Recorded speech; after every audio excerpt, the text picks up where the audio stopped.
बिथांमोननो साबायखर बावहरबाय। सारा माबायदि फोरोंनांगौ जायो आरो बेसेबांसो फरायसाफोर दङ?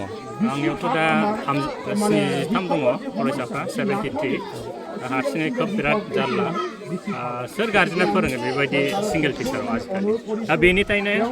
फोरोंगिरि गैयिनि थाखायनो आंनि एनरलमेन्टआ दासिमाव खमायलांबाय आरोखि जुदि फोरोंगिरिया थोजासे थानायमोनब्ला सिगांहायथ' जेनेबा 2022 समाव आंनि बे स्कुलाव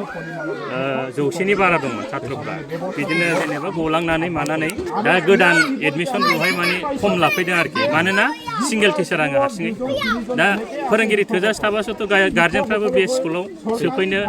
गोसो जागोन आरोखि दा जुदि फोरोंगिरियानो गैयाब्ला आरो बिनि सायाव आंहा दा बिएलअ दायथ'बो दं आरो दा बावैसो दाख्लै सेन्सासनि माबा हरदोंमोन आंनो दा बेखौ आङो खुनुरुखुम खावलायनानै गबाय दा सेन्सासनिफ्राय आं रैखा मोनबाय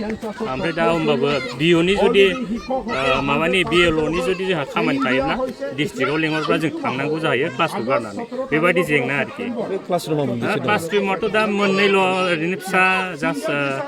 14/14 फरायसाफ्रा गोबां थायो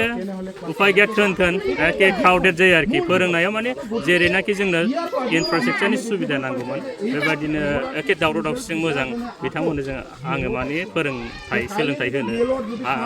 होनायाव एसे दिगदार जायो आरोखि उसुबिदा जेंना जानानै दं दा ओंखायनो आङो सिगांबो बुंबाय थायोमोन जोंना चिरां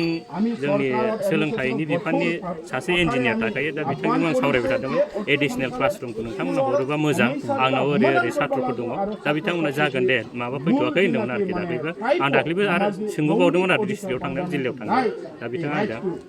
सफैथ'वाखै ओरै सफैबा आङो खबर हरगोन होन्दोंमोन आरोखि दा बेबायदिनो थांगासिनो दं बोथोरा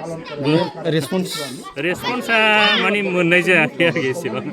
दा बेखिनिनो दा साफ्रोमबो मिडियानिसिम आरो आंनि गोरबो गोसोनिफ्राय जोंनि बे गोदोसोनाय ओनसोलाव फैनानै बेबायदि नोंथांमोनहा सोंनाय फिननाय लाफैनो थाखाय आङो साबायखर बावबाय आरोखि गोजोनथोंसै